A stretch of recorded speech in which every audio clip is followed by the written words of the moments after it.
Yep. A note on Lord of the Flies and America, or we should say Erica. I've read in, what was that, Lake Obregon days, maybe, or was it? That they should have called it Erica. America comes from Amerigo Vespucci, right? But then the argument there is that Eric of Norway had much more to do in fact, in history, than Amerigo Vespucci. So ergo Erica. Erica and the Lord of the Flies. Lord of the Flies, of course, a classic. William Golding. Boys on an island.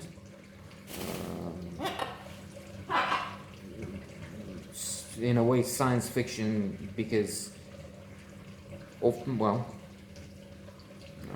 science fiction. Not science. Science fiction involves some element of prediction about the future with spaceships, with technology, with science. Well, this one is in fact more of a book about a future, a fiction in the future where some accident happens, a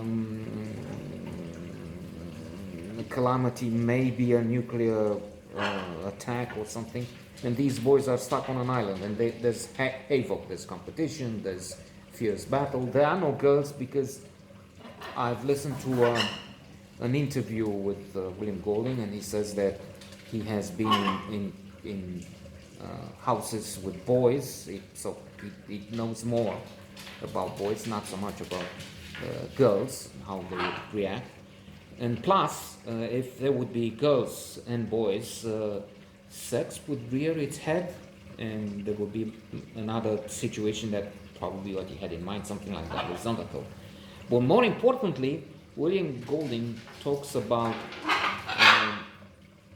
the fact that the main message, the main idea, the main theme of the book is about rules. When you have no rules, you have nothing. You have chaos. And that's what's happening in the book. And I was thinking yesterday about what's going on now in the United States of America.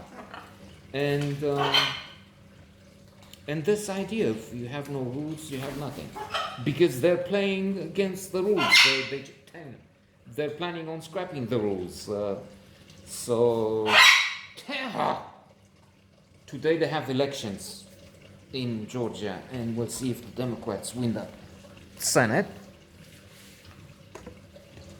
or if the Republicans keep that. And the Republicans are crazy. They are the characters of the Lord of the Rings, and not the few positive ones, but the villainous, the vile ones.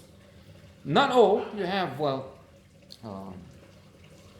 Mitt Romney and some others, but on the whole, what is it, 120, 150 leaders in the House of Representatives will vote against the elections. 12, 13, who knows, 20 more senators will again contest the elections, contest the rules, play against the rules, play for chaos. It's for personal gain. They want to run for president in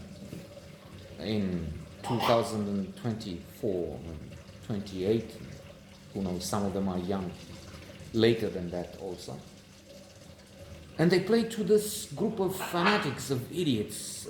75 million people voted for Trump. Okay, you have what? 1, 2 who made a mistake there. I mean, they're not crazy. Something happened. They just misplaced.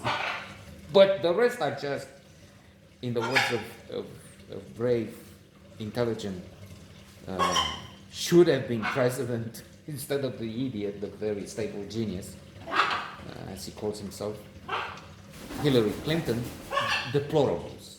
These people are deplorables. And again, they play for Lord of the Rings. They are on this big island of Erica, and many of them are ready to shoot, to use their guns, and they're gun lovers, right? That's one of the main reasons they vote. Termina with this American Ceausescu. And the island of the Lord of the Rings, this notion of you have no rules and then you have chaos, is so relevant, so accurate for what used to be a dreamland, the aspirational system, the inspiration for us here. For instance, America, what a dream, what a country, what a beacon of democracy. And now, well, there's half the country, so to say, more than half, because they win the popular vote, but still that system, that madness, it's unbelievable.